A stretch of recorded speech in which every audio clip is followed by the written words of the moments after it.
Mais nous sommes parfois, nous nous mettons en captivité dans notre cœur. Parce que nous n'obéissons pas à l'Éternel, nous sommes malheureux spirituels. Est-ce que ça enlève notre salut pour autant? Non. Mais nous sommes des chrétiens malheureux. Nous n'avons pas la joie pour servir le Seigneur. Parce que nous sommes remplis du monde. Écoutez, les gens disent, n'aimez point le monde.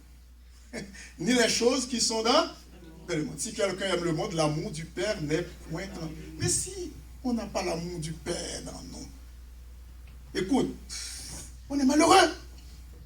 L'apôtre Paul dans Romains chapitre 12, il dit, ne vous conformez pas au siècle présent. Soyez transformés par le renouvellement de l'intelligence afin que vous discerniez quelle est la volonté de Dieu, ce qui est bon, agréable et parfait. Faire la volonté de Dieu, c'est vivre heureux. Est-ce que vous êtes là? Et non pas être malheureux. Nous sommes heureux, nous sommes bénis quand nous marchons, nous cheminons dans la volonté du Seigneur. David pouvait dire, je suis dans la joie quand on me dit, allons à la maison de l'Éternel. Est-ce que vous êtes là? Est-ce que chacun de nous est joyeux pour venir ici? Oui. Ben oui.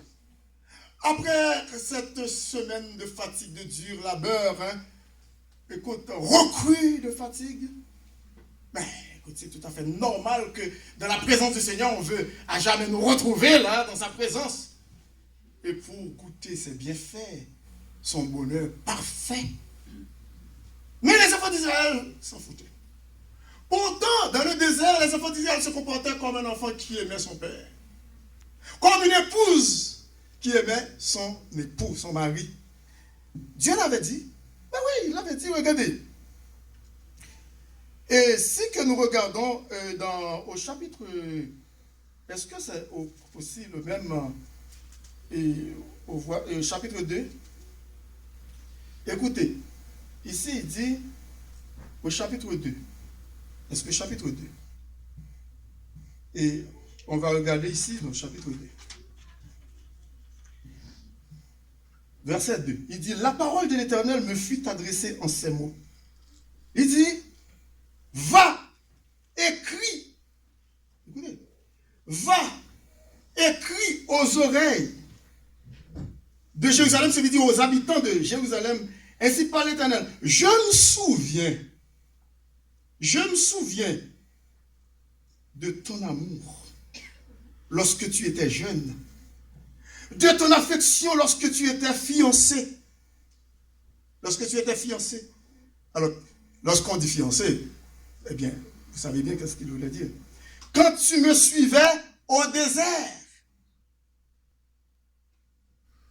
dans une terre inculte, qui n'est pas cultivable, pourtant dans un désert, tu me suivais, tu m'aimais, tu t'accrochais à moi, tu te dépendais de moi, dit l'Éternel.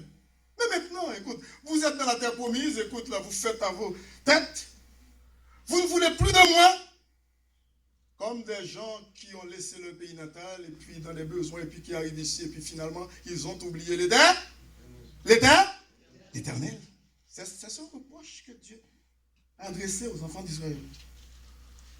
Au verset 3, Israël était consacré à l'Éternel lorsqu'ils étaient dans le désert, les enfants d'Israël.